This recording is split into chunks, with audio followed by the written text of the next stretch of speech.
Hey, welcome back here to the Central PA Pour. And we have some guests we're going to be bringing in here shortly. So you look off to your left, right, my right, Mr. Dave. Hey, how's it going? Good. I think Kevin is off traveling again. Yeah. And as you're on the screen, look down below me. He's off to my left. My son, Ben, is back on the show. How's it going, everybody? I'm back again. Back again. What isn't there a song about that? Back again? Plenty of songs about backing it up again. Back that thing up.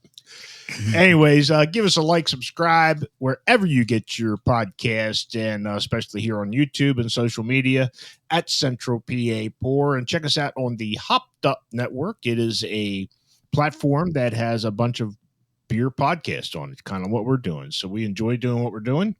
We're having fun, drinking some beer, meeting new people. That's true. Spring has sprung. Can tell by as many times as we got to mow the grass and keep up with it. Has it sprung? Because it's just been raining lately. It's been raining, but it's been warm. But yeah, that's what's making us cut the freaking grass all the time. I got no kids at home, Ben. You're more than welcome to stop over and mow the grass if you want. You wanted us to move out, and look what happened. We all moved out. Well, if I had a choice, I'm sorry. No, Dave, they are not invited next door. What can I say? No. So anyways, we are happy to be joined here by our wonderful guest from way up on the northwest corner of Pennsylvania from Erie Brewing. Let's welcome in Kristy Melquist and head brewer Richy Britton. So welcome to the Central PA Pour. Hi. Hello. Hi, guys. So tell us a little bit about Kristy, Richy, and Erie. Well, we're finally getting good weather. The weather has finally changed. I mean, yeah, Erie's picking up. So, like, people are getting out of their homes. So what kind of got you, probably two different stories. We'll start with you, Richy. What got you into the brewing scene and then winding up at Erie Brewing? I took in a hobby, and that hobby kind of just led me down the path of where I'm at in Erie and got a job here. Like, it was kind of some luck and some good work. Put down some good work, and it's been 8 long years. 8 long years Wow. up there. That's pretty good. So it was definitely a pre-COVID hobby. Yeah, yes, it was. Yep. That's kind of Took what in, we're. it kind of took off right from there. So Yeah, the hobby kind of turned what we do into this. So hobbies can be expensive, right? Yeah, Very expensive. yeah, they're. So, Kristy, tell us a little bit about what got you to Erie Brewing and your little bit of a background. Well, I'm from Metro Detroit and in the beer industry since 2002. I also owned a brewery back home, Milking It Productions, or MIP Beer. And then I started dating online and met a handsome man from Jamestown, New York. And Wow. decided to pick up, move to Jamestown, New York, and had a dear friend tell me that Erie Brewing Company was looking for someone in sales. So as much as I was done with the beer industry, it didn't last long, becoming a full-time wife and stepmom. So took a job and just when you thought you were out, you got pulled back in. Absolutely, which has been fantastic. I've been here 6 years now. 6 years. So you said you owned a brewery. Yes. Did you do the brewing, or did you have somebody was brewing with you? Well, eventually it was my partner that did all of the brewing. I have brewed, but that was never my passion. I love people and sales and events. So yeah, brewing is fantastic and I do love it. It is just not the thing that I like spending my time doing. I like being out in the market talking to people. Do you ever see yourself brewing? Going back to it, I have been talking to Richy about. Yeah. Yeah, I've been talking to Richy about maybe, Jumping back in. Jumping back in with him and maybe doing some brews. Because I mean, there's a part of me that misses it, but I never had the passion for it like so many people do.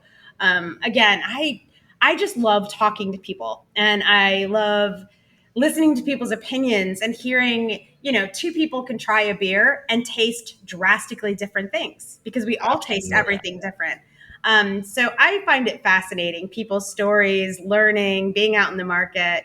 The brewing to me is a science, and I just never had the true love for it. Yeah, it's and you hit the nail on the head. We could all sit here and drink the same beer, and we're all going to get different flavors because of our palates are different. Absolutely. And it's fun talking to people about that. Like, what are you tasting in this beer? And it fascinates me. So that's the side of it I like being on. I find it interesting where you got like, Dave, you had said we were trying to do a wine thing, and he's a sommelier, and he can sit there and people that can sit there and take a sip and say, well, I taste a little bit of the wood grain or this characteristic and that. And I'm like, how the hell do you taste that? I just taste something I'm going to drink. Exactly. Yeah, some people just like to drink it, put it in front of them. They've got a meal in front of them. They just want to drink the wine. I mean, I can bullshit with the best of them and kind of, oh yeah, I'm getting this flavor and that flavor. But what is the big thing like with wine, like horse saddle? I've heard that before. Like, oh, do you taste the horse saddle? And I'm like, I don't know that I know what horse saddle would taste like. I was going to ask, how do you know what that tastes like? Yeah. But again, it's fascinating. Yeah. I think on the last brew day, a friend of mine came over and he was asking questions on how do you know what flavors? So I showed him some of the hop, the hop packages, and it'll tell you. I said, so if you go and order a beer and it's saying I taste, you're going to get hints of stone fruit, papaya, or whatever. It's coming from the, some of the hop characteristics, and then the yeast characteristics. I can't even talk today. That's all right. How many have you bring a different aspect to it? But I said there are some flavors that are going to be listed in a flavor profile. You're like, how the hell do you know what a rubber band tastes like? Right? The horse saddle. Yeah. Yeah, exactly. I can't even, wrap my mind around what a horse saddle would taste like. Well, before it was on the horse or after it was on the horse. Doesn't matter. Saddle. I don't want to taste it. I don't care if it was before or after. Or just brought out from the guy that made the thing. What was that movie? The Cowboy Way with Woody Harrelson. How do you want your steak? Just wipe its nasty ass and put it on the plate. Yeah. I've had a friend of mine that I was with, and first time I ever heard it was he said, just threaten it with a match and bring it in. So, nice. So you came from a home brewing side of it. Yep. Is this your first head brewing position, or did you kind of? I feel like I just worked up the ladder from here. Bottling line, and then just kind of jumped into the brewing part when the other guy was about to leave and learned what he knew kind of quick, and then kind of deep dived into research and figuring it out. Plus other brewers have been here as well. So it's been a gradual ladder. So your system, what kind of a system is it? Is it a 7-barrel, 10-barrel? We got a 20-barrel, and we have an R&D 7-barrel brew house. So your R&D is 7 barrels. That's a lot of beer to research and develop. It's better than 20. So it works out. If you were closer, I'd volunteer for a taster. Give you a sixth one. Yeah. What's some of your favorite things to brew?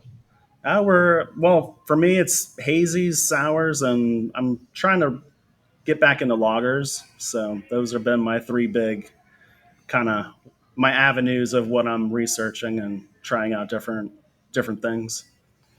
Oh, that's awesome.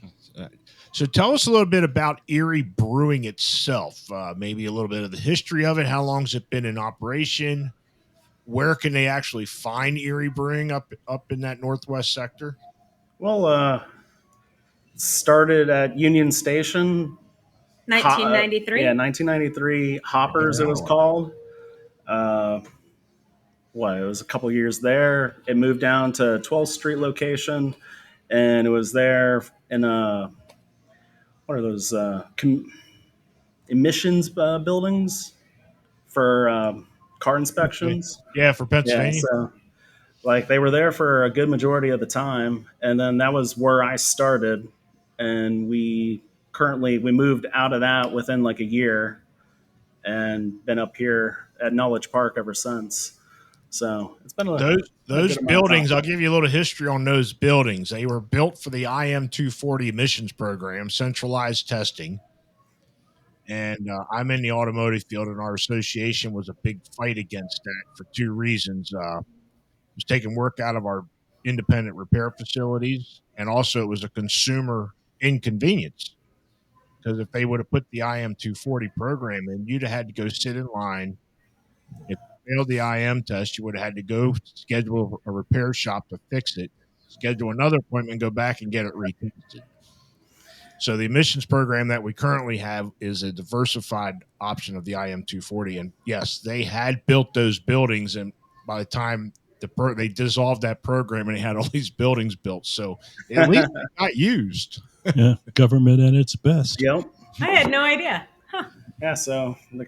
that building, and now we have a lot nicer building, and I don't see us moving out of this one anytime soon. We do have a second location on the west side as well.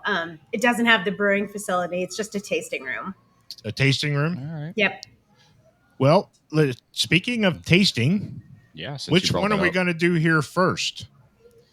We have a shandy and a silly. Let's go with the Soleil Shandy. Ooh. Okay. So tell us a little bit about the Soleil Shandy.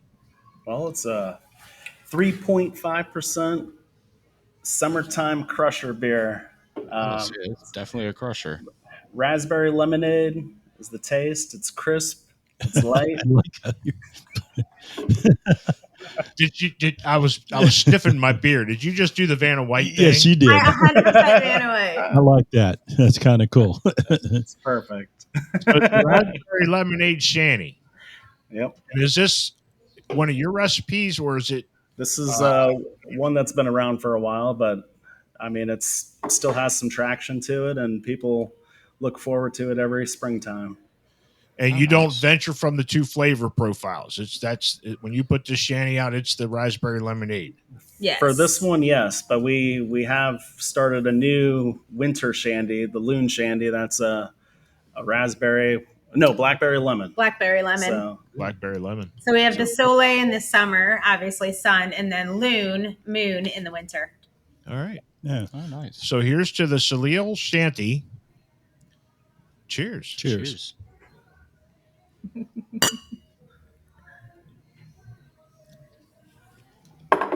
Definitely get that raspberry Definitely. Oh yeah. right up front. Got a little tartness to it. yep. I can see this is a very crushable beer. And I do get that lemonade citrus notes coming through as well. So it's definitely a nice drinking beer. It is. Three It's and a my half. new lawnmower beer. You can drink a lot of these and buy more. So. Yeah. 5 more. I hope you sell 24 packs. I wish. That would be smart. That's pretty good. It's a crushable beer. Dave, comments? Yeah, I like it. You're quiet. I'm not so quiet. He's savoring it. Yeah, I like it.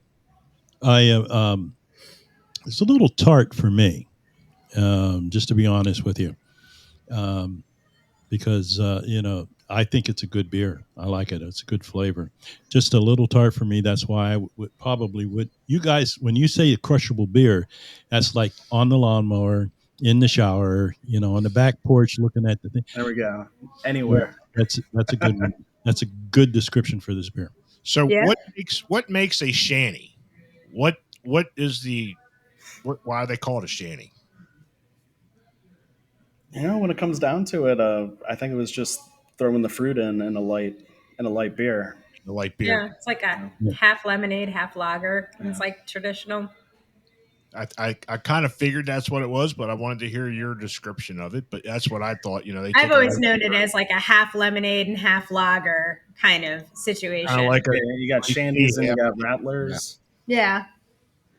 No, that's good. Is it a good seller for you? Yeah, we do really well with it. It's our longest selling beer as well when it comes to our quarterly releases. This one comes out at end of March? Yeah. And we usually have it straight through until August, early September. So it's one of those beers we stick around for the entire summer season. Well, it's definitely refreshing. Oh yeah. You know, if you like mint juleps, you'd like this. Midge. What is a mint julep? Oh, I know what you're talking about. Yeah. Isn't that like the horse racing Yeah, drink? I'm like, oh, the horse I race, just like, know it as the horse the Derby, racing yeah. drink. That's that horse saddle. Yeah. There you go. And I take it you guys didn't watch the Kentucky Derby last week. No, we Oh, yeah, I haven't. always watch it. I just never had the drink. we normally have Yeah. a derby party at the house, just with some bets Yeah. going on. Yeah.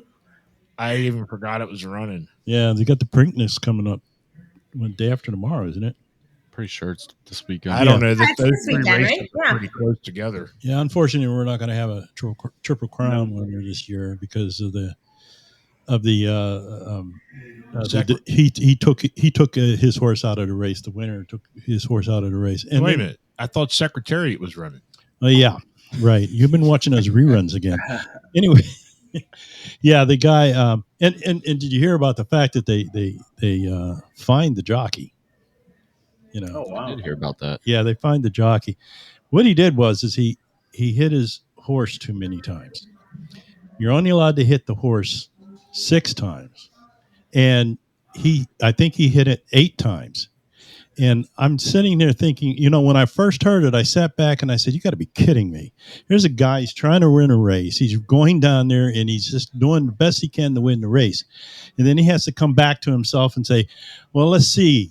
Do you remember, did I fire 6 whips or did I fire 7 whips? I don't know. In the heat of the battle, I completely forgotten. Well, then he asked the horse, you know, do you feel lucky, horse? I mean, that is so stupid. But anyway, and don't write me any letters. I was going to go somewhere with that, but I think I'll just keep that comment in my head. Yeah, just leave it. Just leave it with Clint Eastwood. in case you young folks that don't even know where that came from, it came from Clint Eastwood in what was that? Dirty Harry, right? Yeah. Yeah, Dirty Harry, the Dirty Harry movie. There I'm you sorry. go. I know it was a bad joke, but I'm sorry. You know, That was hilarious. All right, wasn't Chris. that long. I found something interesting. Your future goals. Tell us what you wrote down there. Something about changing the world. Changing the world one pint at a time.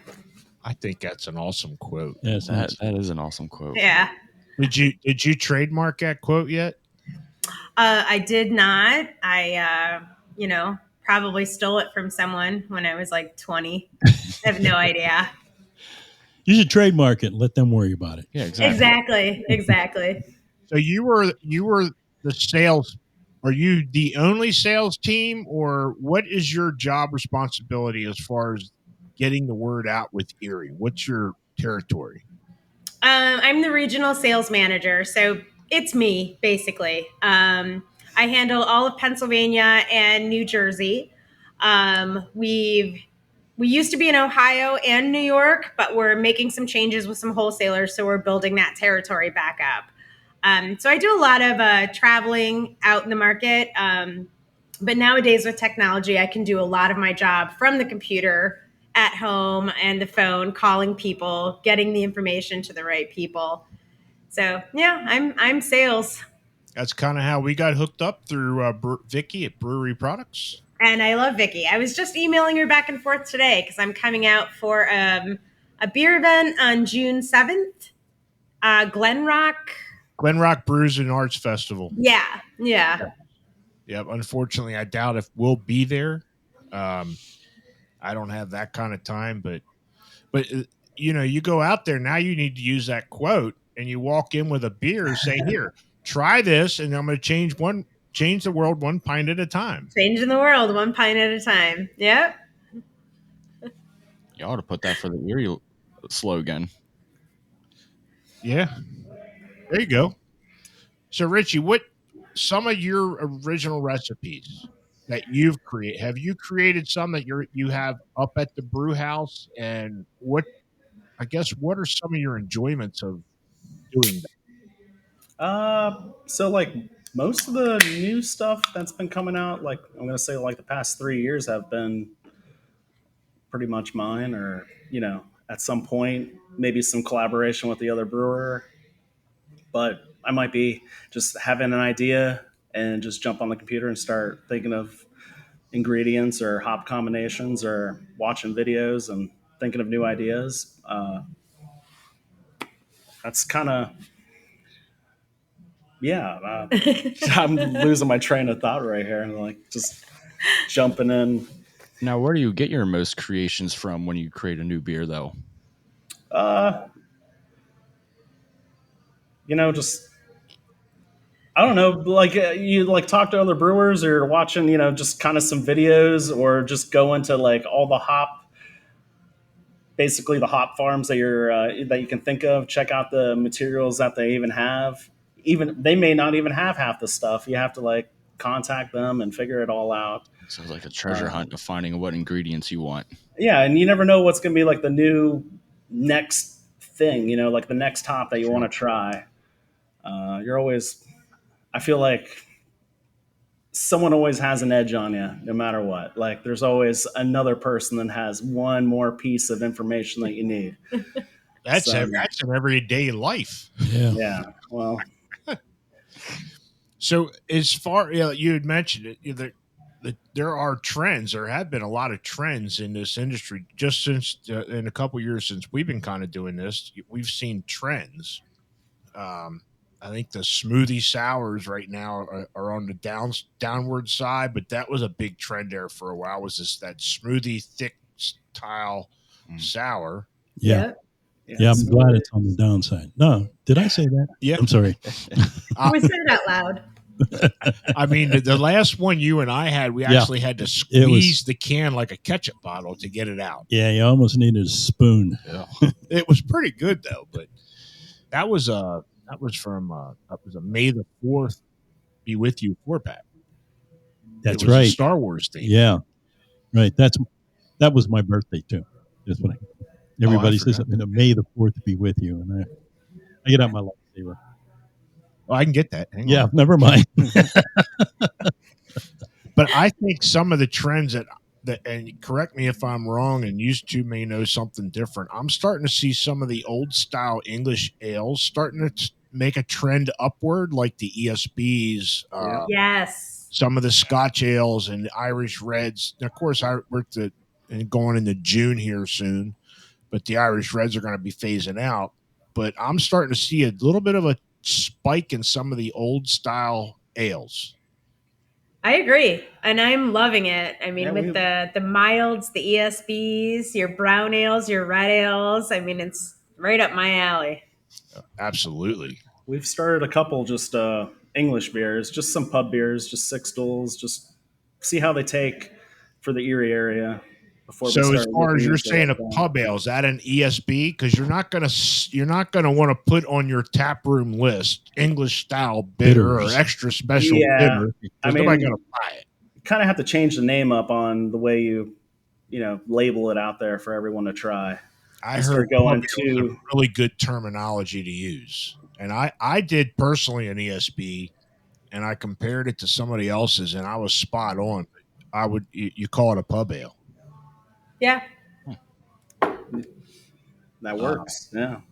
What are some of the trends you think, other than maybe the ale starting to make a comeback? I know you said you wanted to get into lagering a little bit more. Yeah, I think lagers are really starting to hit home for every craft brewery. So, which I think is going to weed out a lot of the breweries, because I mean, you start lagering beers. I mean, it doesn't hide much in your lagers. I mean, they're so much more difficult to do, and I love that Richie's been all over it. Yeah, we're jumping on some lagers and and like the English stuff. We kind of jumped on that, but we're also using that style of yeast to prop up for IPAs. So it's kind of like, oh, we'll make a batch with some new yeast and then go cone to cone and make a new, bigger IPA. You got one of those nice fancy fooders to put your new nice lagers in? No, we don't have one. I'll have to put it on the list. Yeah, get one, put it on the list, and take a picture of it. Send it to us. That was probably from one of our earliest Very- episodes. What is a fooder? What's a fooder? Yeah, in fact, that could be a trivia question. There you go. What's a fooder? Yeah, you guys have that trivia up, in your tap room. You have so that would be a good trivia questions. Yeah, it's actually happening right now downstairs. They're doing Yeah. trivia. Night. Yeah, We tried that. I would suck at that. Yeah, we tried that. Unless it's a Star Wars night, I'm definitely good at Star Wars night. So you'd mentioned lagers, and we've heard this from a couple other brewers. You're not going to hide much a screw up in a lager, especially the light lagers, like the lighter style. Yep.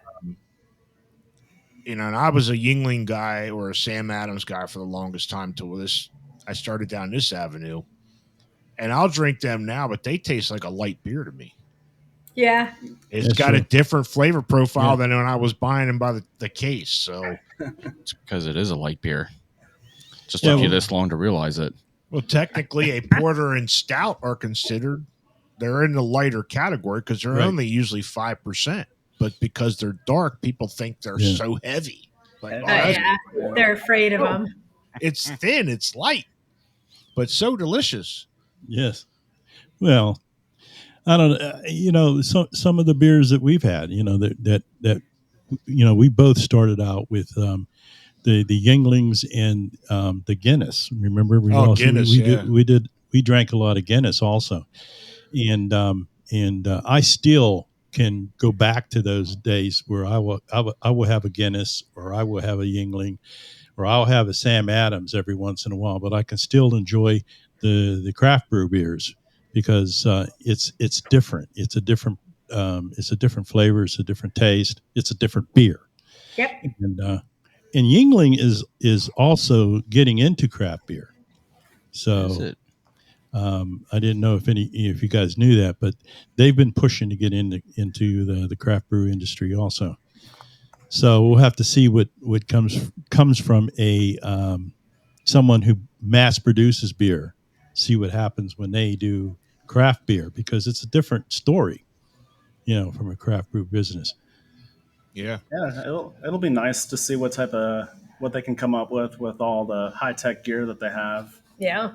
Well, they got the big pockets to do so. Yeah, they have big pockets. Kind of like Trogs, so they got the big pockets to dabble. And they also ignore the small people, because I've been trying to get them to take notice of us as, hey, we're in a craft brew business too. We've been doing that for 3 years. Yeah. And So all we hear is crickets. Yeah. Static on the line, Speaking of experimenting, do you guys have any experiments going on in your tap room? Like anything new you are guys trying out coming in a month or so? I mean, experiments are kind of like we just put the new beer on tap, or it's like a Randall. Like we might Randall one of our normal beers with some ingredients and see how people like it for the day, and it could be a future thing. Okay. Do you have any like permanent taste testers who you just go up to and be like, hey, taste this beer for us?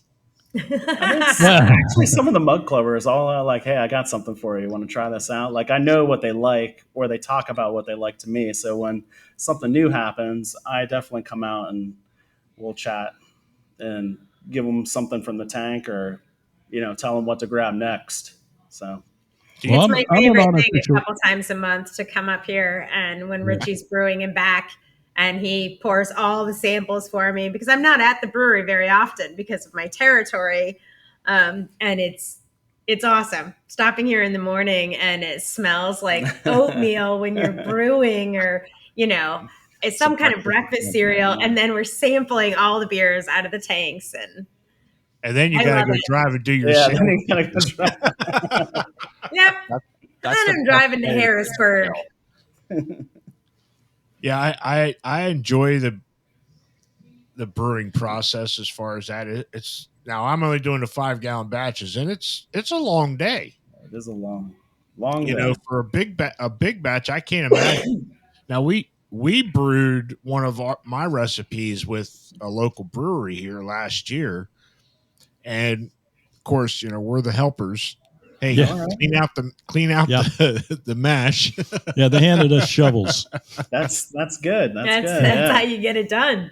Yeah, Yeah. you want to help brew this beer? That's fine. Here, hold this shovel. We'll let you know when you can use it. and actually, it was my Scottish wee heavy, which is All right. currently it should be done fermenting. I got to keg it yet this weekend.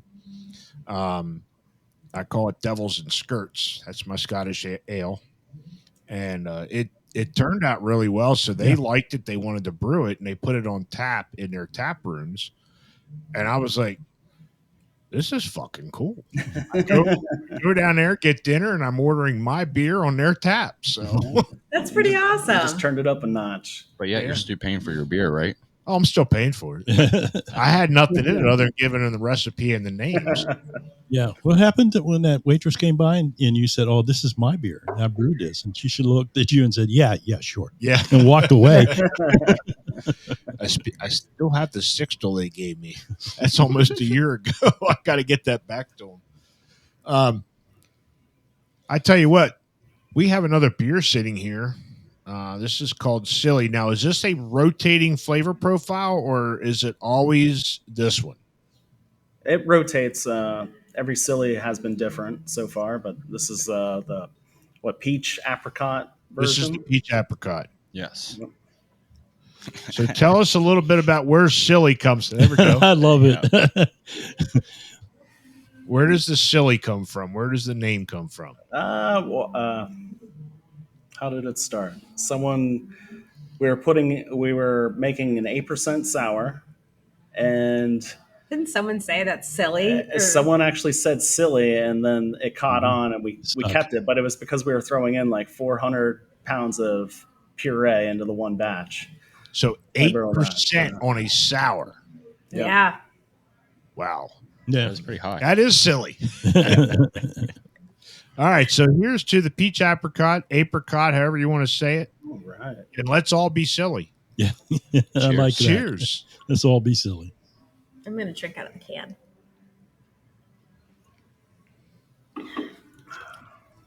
I'm definitely getting the fruit flavors. Yes, but definitely sour. Made my mouth It has some sour notes, but I think the Salil Shanny had a little bit more tartness, not sour, but I believe tart to it. Yeah. Yeah. Yeah.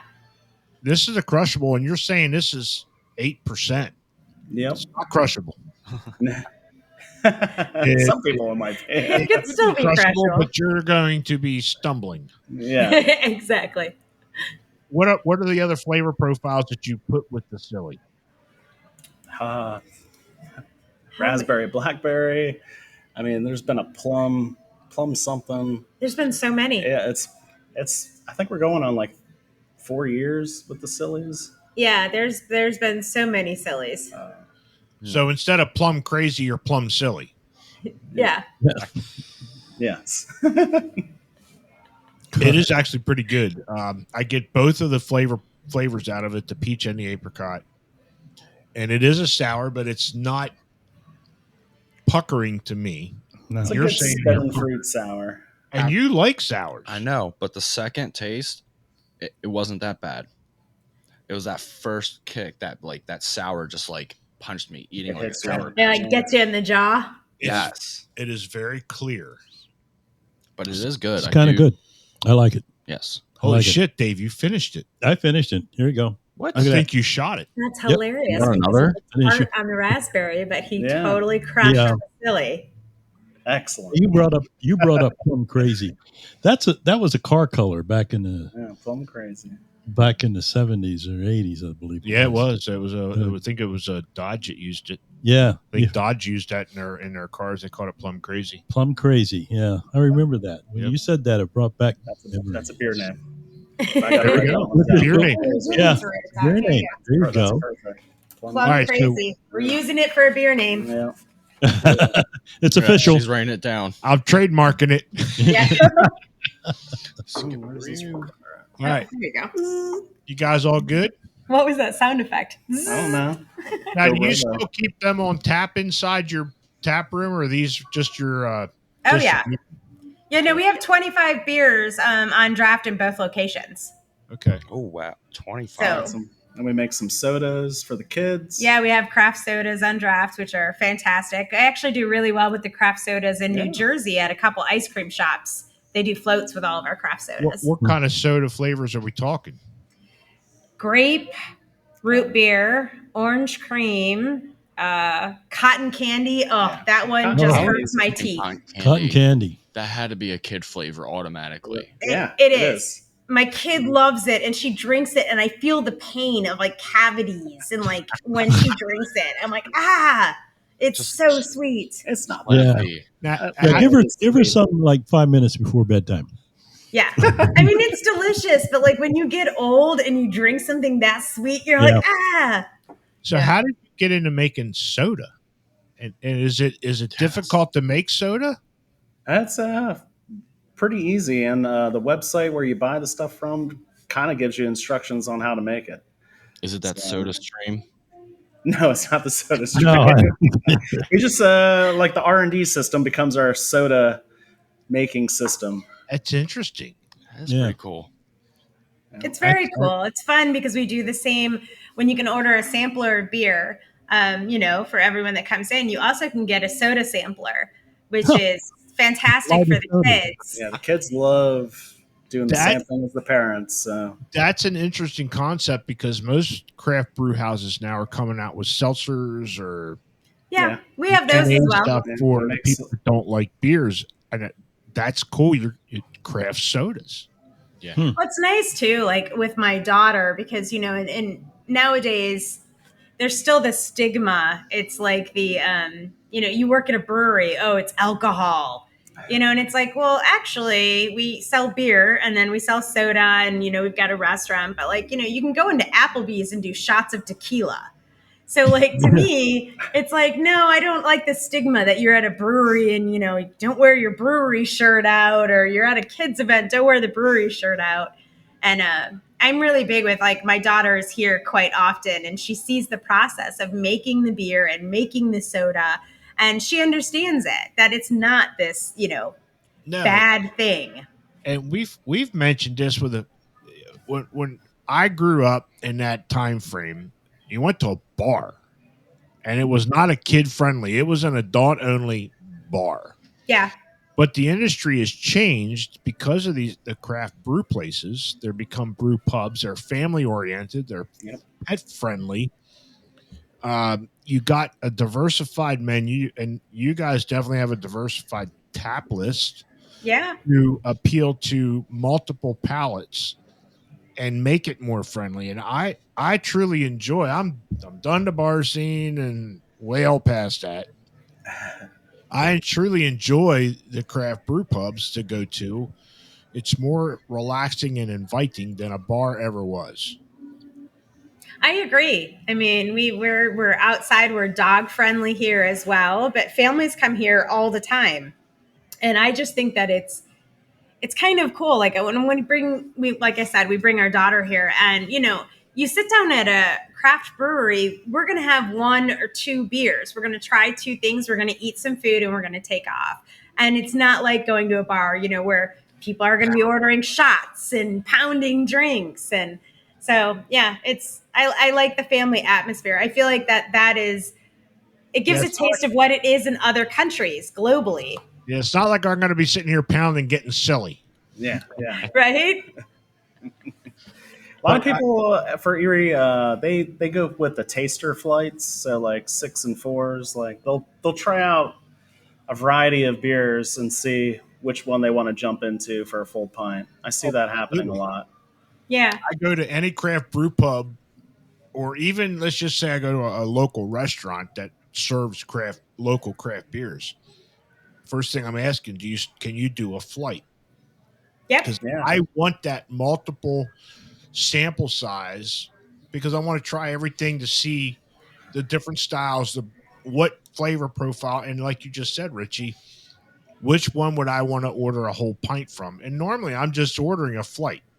That's all Yep. I'm usually do. But by the time I'm done checking it in on Untapped, I get my meal. I'm usually pretty good. And Yep. I'm sticking around with some friends. I might order another pint or two, Yeah. but the first thing I do is order a flight.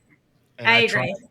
I'll order. It's my favorite thing going to a brewery is any brewery. My husband goes and he sits and he traditionally drinks Labatt Light, so he's always asking for what's their light beer on draft, and I always get the flight. I'm always fascinated, and it's fun when I order styles that I don't necessarily think I'll like, and I'm like, I have no idea what's going on there, but I'm all in. Give me a flight. Yeah. Add that to the sampler. Like, it's exciting. I like it. Yep. I think that is pretty honestly fascinating to hear more women in this industry Absolutely. drinking these different beers, creating it, and it's just honestly pretty cool to see all kinds just women in general just in the beer industry doing this. It is I fascinating. agree. I agree. There were not many when I started in Detroit. I was one of the few women. I had a couple women that I looked up to, but outside of that, there wasn't very many women in the industry. Yeah, And we it's had nice to see it. It is. We had a couple women brewers that we were trying to talk to. We actually had Irina on from down here, and I think she's moved on to a different location. But going back to the flights, I'll usually order a couple. Okay, I want to try that style, and that style, and I'll tell the bartender or you pick the last one. Yeah. Just tell me what it is so I can look it up on Untapped and check it in. That's all I need to know. And the problem is, we go to some of them. It's like you're looking at the list. It's like, and you're saying you have 25 taps. Yeah. I'll be fucking inebriated by the time I 5 flights because I'm going to want to try as many samples as I can. And you don't realize that drinking the little 4 or 5 ounce pours, if you order a couple flights, you're hitting it pretty good. Yeah, it adds Yeah. up. It does. Yeah, it does. I know if I travel somewhere and I'm going to that brewery, I'm spending a couple hours and I'm going to have as many of those styles as possible. I have to have the experience. So. It's exactly. That's a perfect word when you go to a craft brew place or a local community area. It's an experience. Yeah. Yep. It's truly an experience to go there because the food's going to probably be a little more upscale than the chain stores. Yep. Because you put a little bit more effort into making sure you got the quality presentation and the experience that the customer. More is probably sourced locally when it comes to the food menu as well, because if it's a craft brewery, it's working on your local community and being involved in your local community. Yep. And it is a community effort. You talked about collabing earlier on, Richie, and I mean, do you guys do a lot of collabs? How many brewer pubs or breweries are around you that you guys can work together?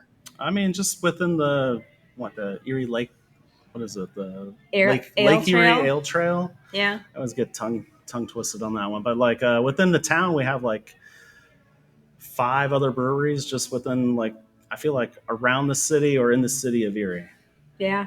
Wow. Now it does go out a little bit farther, like another 50 miles, I feel like, but there are breweries that we get to collab with at least for 1 or 2 occasions, like spring, summertime, and then it kind of dies down. Then we start back again, kind of see who wants to do a collab together and kind of mix the the groups, try something new out, and hopefully something happens.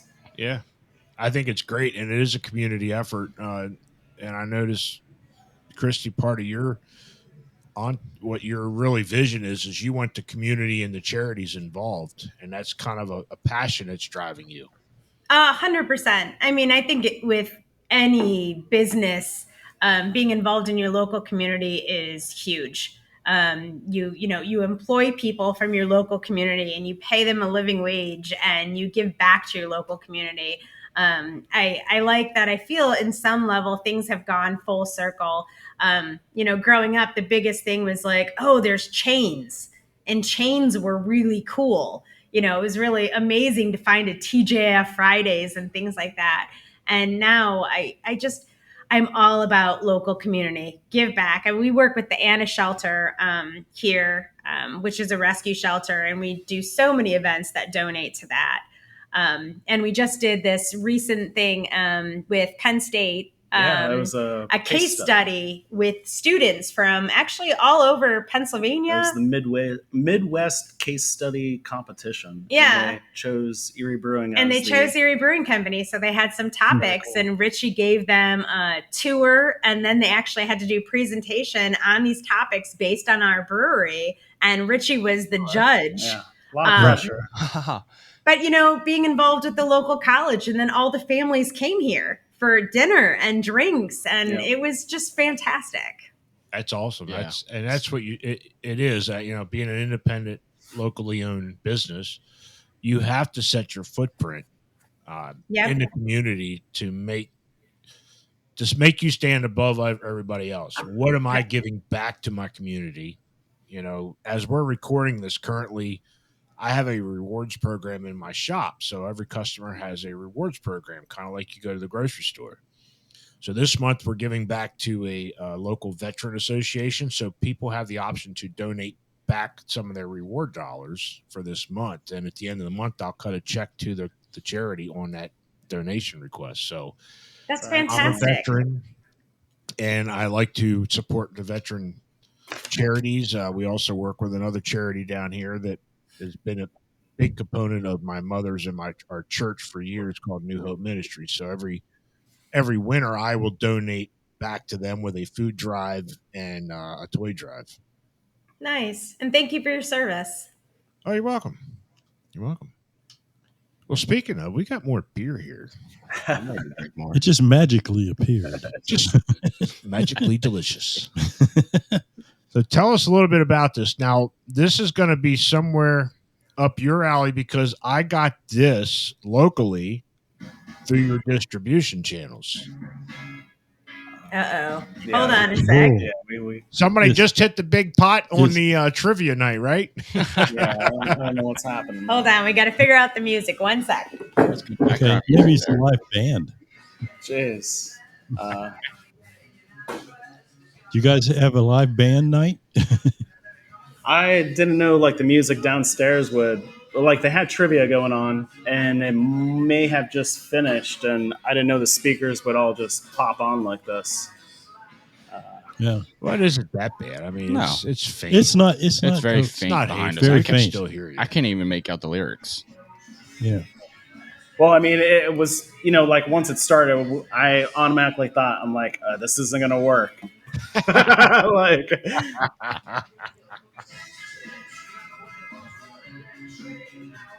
Are you normally there for trivia nights? What's that? Are you normally there for trivia nights? Not by the time it starts, but it's every Thursday here. So it's a good thing for the people who love trivia. They come in regular, it's a regular thing. Most of the same people. A lot of places do trivia because, and we can touch on it a little bit when she comes back. But you guys got to come up with activities to get people in there during the week. Yeah, the week, and how to go from 1 pint to 3 pints. Yeah, they're always trying to work in can I get one more pint? I'm not trying to get them drunk. It's I'm just trying. You're looking. Every seat has a predetermined value per hour. Yeah. And that's what you're trying to achieve as a business owner. Yes. Yeah. So trivia is definitely it's a good night for both sure places. You got peanuts, chips, and pretzels sitting around for them to hunt. Peanuts, definitely, if I ever show up. Well, just looking for the salt content. Yeah. Yeah.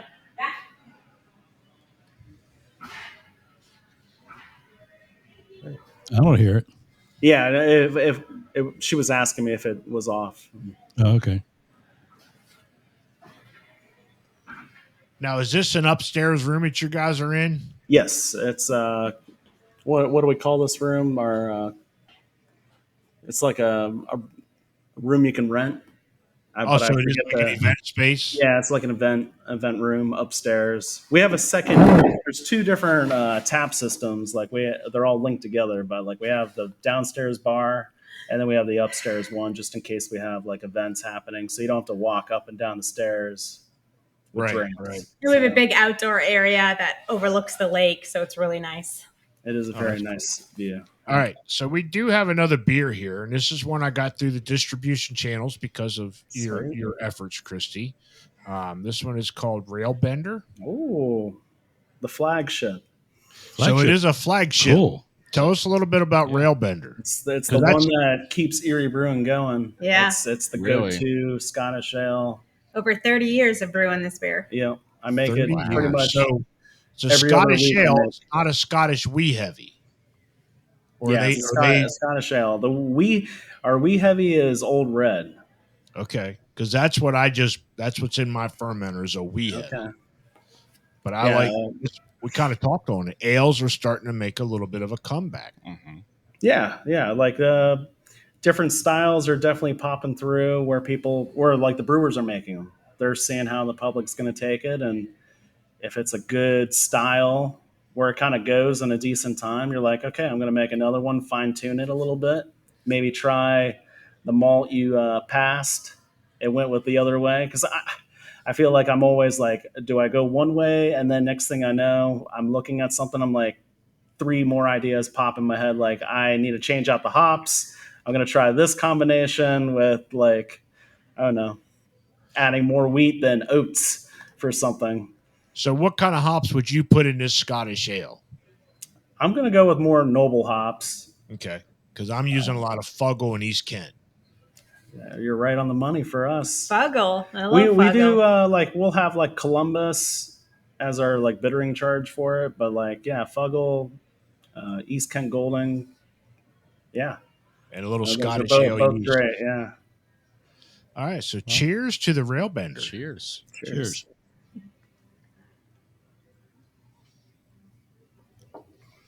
Oh wow, I like that. It's rather good. Very smooth. Yeah.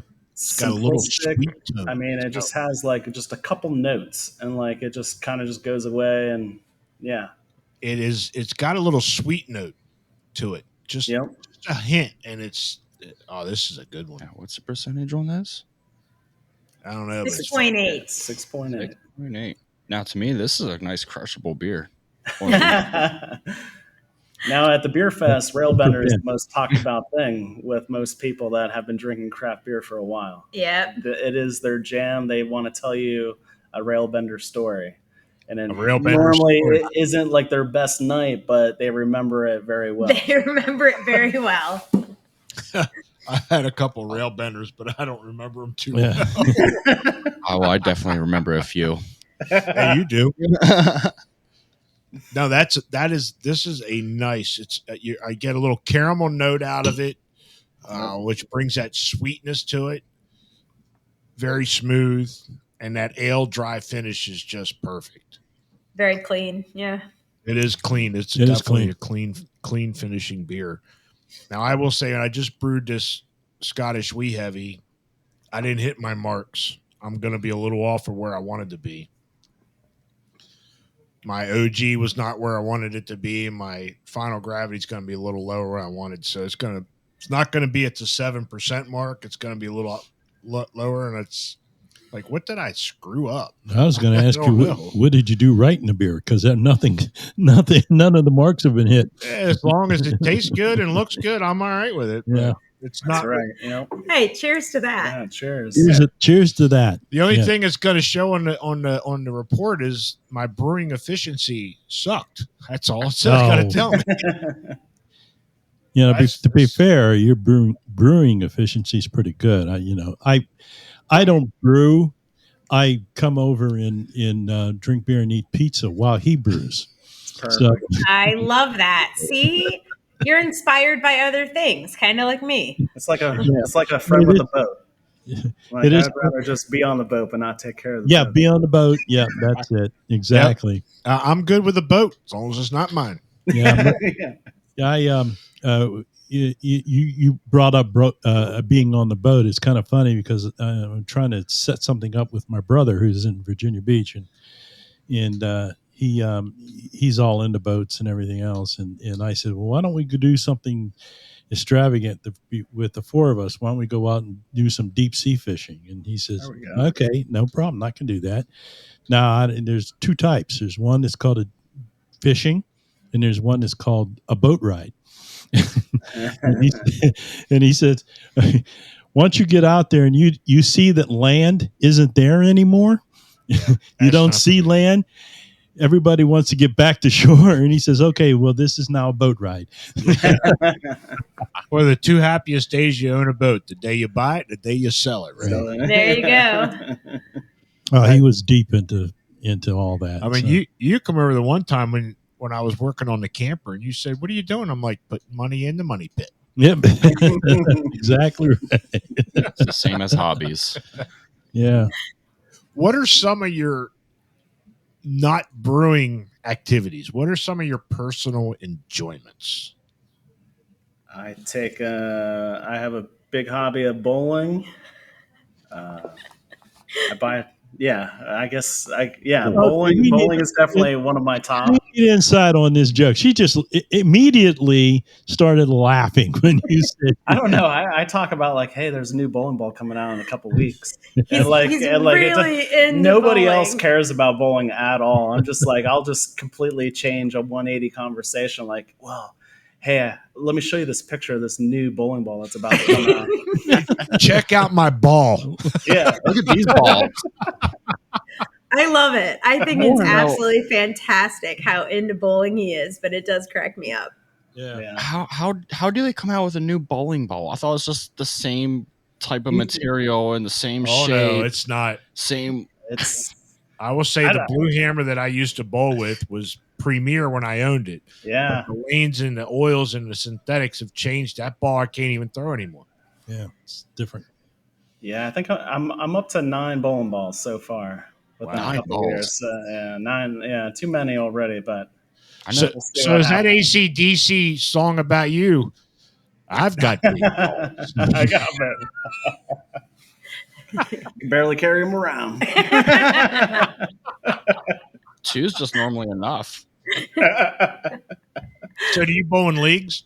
I do. Yeah, I'm picking up a lot more tournaments next year. I'm gonna definitely keep it going a little bit stronger.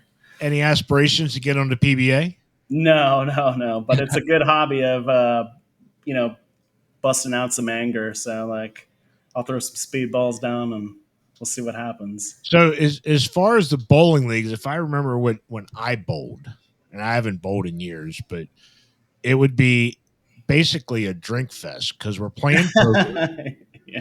You're Yep. drinking beer. That's my league right now is a drink fest. Yeah. I usually lose at the bowling game because it's a handicap league, so I'm giving up a lot of handicap. I'm losing at the poker game when you get a mark, you get to pull a card or two. So yeah, it was just an all around loss of money.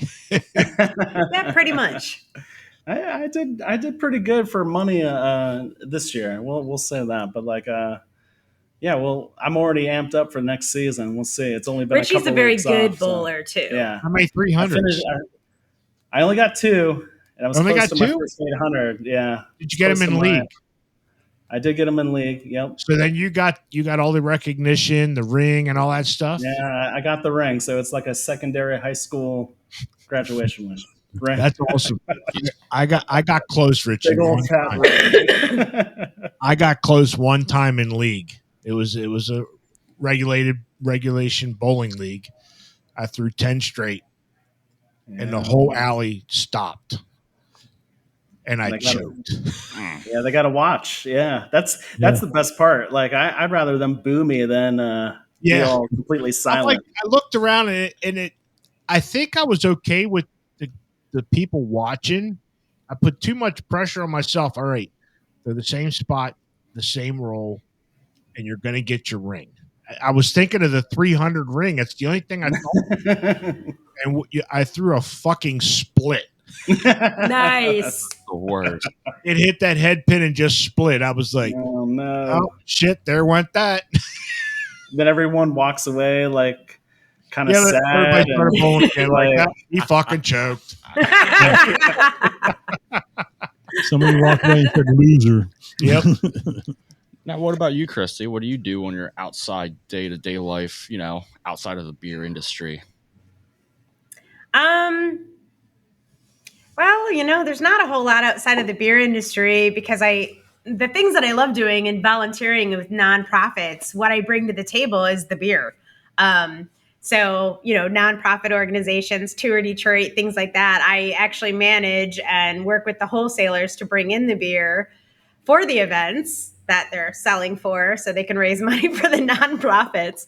So I think the thing is I love my job and I love the craft beer industry. So doing the nonprofit organizations, the one thing that I'm good at is organizing events and selling beer. So I kind of tie it all together. Beer's just revolved all around your life now. Yes. I mean, I do love gardening. I love being a full-time stepmom and a wife. I find it hilarious. I've been learning to cook and, You find it basics. silly. You find it silly. Yes, it's entertaining. Parenting is like 20 mistakes every single day of your life, and you're like, oh my god, I'm raising a serial killer. Like You're looking at Dave over there. I'm looking at Dave. He's got his two of his three sons still living at home. Yeah, so he can probably relate.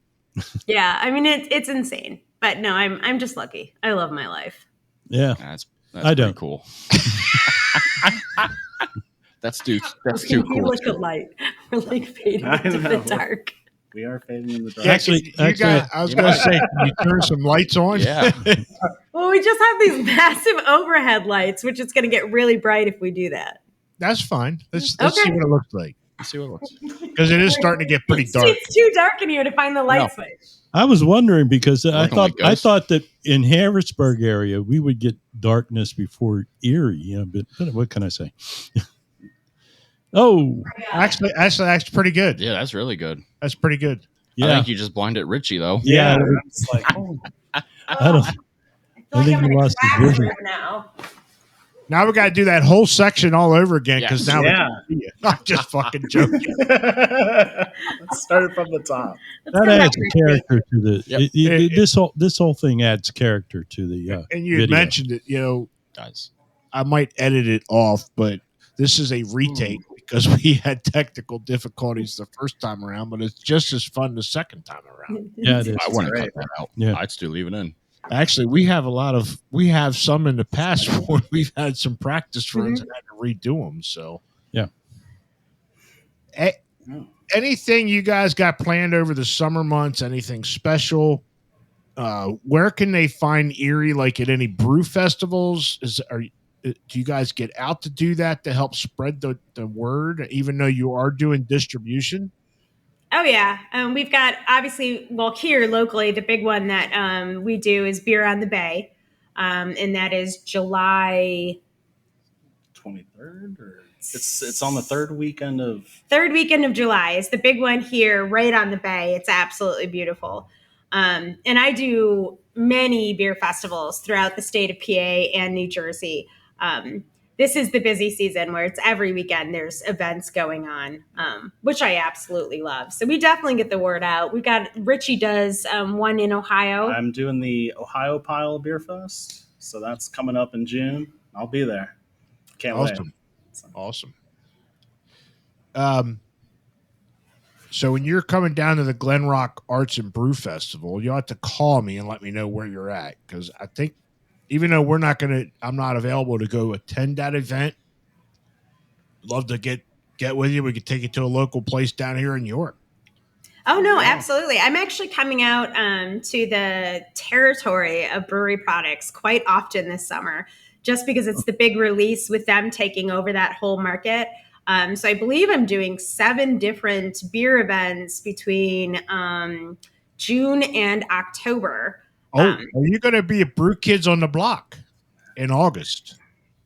Probably. I honestly, we went through the list and I basically saved as many weekends as possible just because it is the new market. I wanted to be out there and show my face.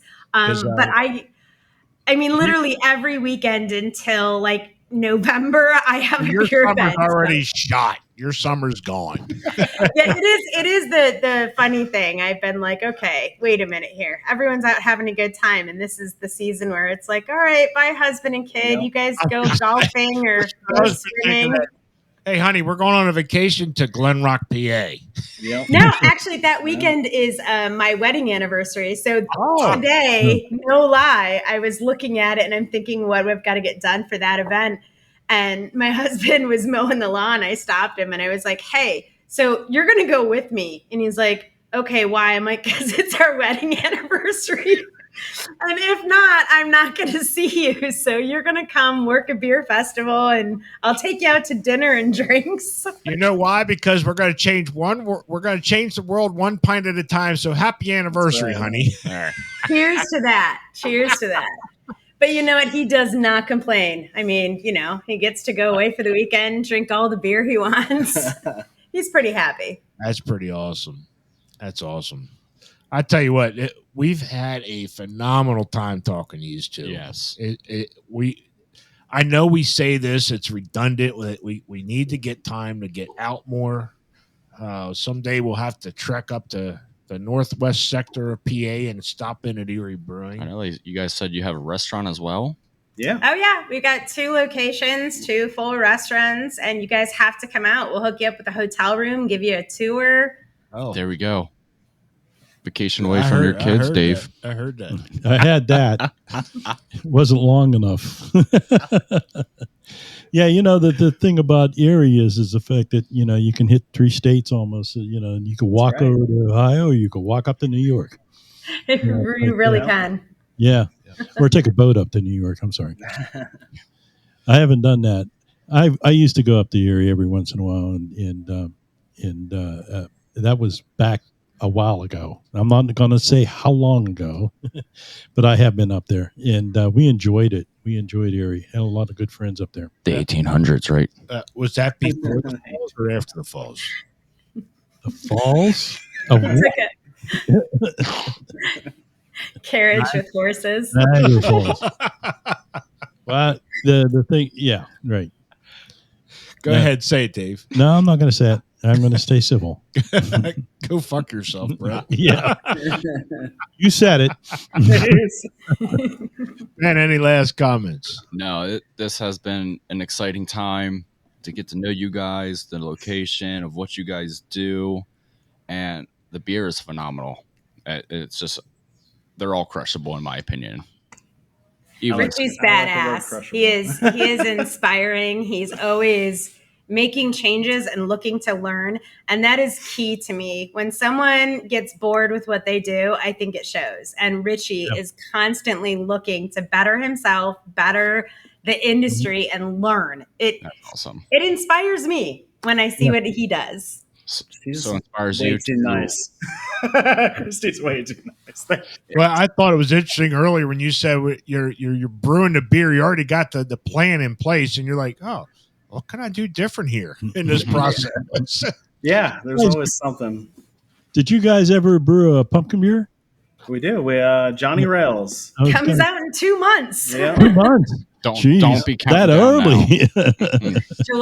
July release. Wow. Yeah.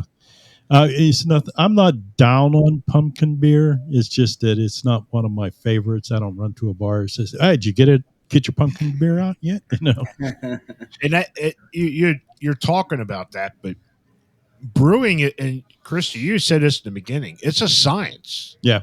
Yeah. And plan your beers out according to the time frame of the part of the year you want to release it. You have to plan that out. Like, hey, I got nothing sitting in the fermenters or the bright tanks or anything right now. And you're talking pumpkin beers. That's usually a September release, and you got to start planning it now when you're going to brew it. Right. Well, you've got to get it out when you're in distribution. I mean, you've got to get it all to your wholesalers. So we do a July release to get it to our wholesalers so they have it no later than August, because by the end of September, nobody wants pumpkin beer, Yeah, it's which such is a just short- insane to me. It's this tiny Because it's little October, window. November is when your pumpkins are usually I know. around. I think Thanksgiving and pumpkin beer, but yeah, in this market, I mean, you go to the store right now, they probably have the Halloween decorations out and lined up for don't Christmas even get next. me started on they that. always. Come Everyone- 4th of July, man, the Christmas Yeah. shit will be in there already. It's- Yeah, exactly. I've got an idea for you. Now, Snitch Creek makes makes a bologna beer, Oh gosh. Oh boy. which you guys Lord. should do a salami beer. Salami. How about spam? Actually, I Spam, just there had you that. go. It's a spam I beer. just had that the other night, and I texted my wife because she had to go to Minnesota last minute. I had a couple cans of spam, and she buys them for me. And don't knock it till you fry it. Is that the only thing you can cook? So I was frying it the other night, and I took a picture. I said, "Don't knock it till you fry it, baby." Nice. I like Nice. spam. It's not bad. Says you. Anyway, that was just kind of a little joke that I had there. I enjoy the fact that Snitch Creek has the bologna beer. That is so cool. And it's not Oscar Mayer. It is- yeah. That's The hilarious. way you're shaking your head there, I could tell that you've never heard of it, never I tried think it. didn't we put pepperoni balls in a we've beer done a once crazy or beer something? before. Yeah. We've done a rye IPA with pepperoni balls. Now, that and, sounds interesting. Rye Dry- IPA with pepperoni. Yeah. and we dry hopped it with oregano. Yep. Yeah. I'm I not would going to try say that. I would drink it, but I would try it. There would you go. Oh, I'll It's a try good it. try. You know, if we can get your pepperoni beer, and if you do the salami beer, and we get Snitch Creek to do the bologna beer, maybe we can have a charcuterie. A charcuterie. Oh my God! Stop it right now. Tell us once again, Richie and Kristy, where Erie Brewing is located, where they can find you online, whatever. What are your tap room hours? You want to take this? Because I don't work in the tap room. That's an excellent question. I don't know all our tap room hours. we're 11:30 a.m. to 9 or 10 o'clock at night. Yep. And 7 days a week. I know we're 7 open every day. Yep. Yeah, I remember that. Yeah. And eriebrewingcompany.com. Yep. And we're right beside I-90. We are Exit 32 off of I-90. Yeah. That's a good. I like that. Exit 32 off of I-90. I learned the exit before I knew anything else when I started this job because I was driving down from New York. I was like, where am I going? Exit 32. Thank God for Google Maps. Right? Waze. All right. So before we get out of here, we got one more beer here. So tell us a little bit about this. Is this was an OG as well, or is this kind The of Skipper Stout has been around. Basically 7.2% coffee stout. It's got a ton of flaked oats, chocolate malts. We normally have a run of like a nitro version of it and a regular version of it. Oh, nitro. A breakfast beer. That's what we're drinking, the nitro. We have the nitro version on our side. And we're drinking the bottle version. Yeah. And it's a creme What's wrong brulee with this stout. picture? So we get our coffee from around town, and they basically grind it up for us, and I make that a dry hop. Oh, that's So pretty you dry hop it with the coffee. That's interesting. Yeah. And then once we kind of get the flavor, then we're pretty much sending it down to the finish tank, and yeah, we see how it tastes, and then we might have to modify it from there. But yeah, that's pretty much the beer. That's awesome. That is pretty cool. Well, Kristy, Richie, thank you for joining us here on the Central PA Pour. It's been an absolute pleasure. Yeah. And Me too. we look forward to getting to meet you guys in person sometime. Yes. Hopefully in the near future. Maybe the CPP will make its way up to Erie and visit you guys on location. And if you're out there, make sure you give Erie Brewing Company a like and share. Get up to see them. Try out this fantastic beer. So let's raise a glass with the CPP. Dave, myself, Richie, and Kristy from Erie Brewing. And let's Cheers, all guys. be bonded by beer. Cheers. Cheers.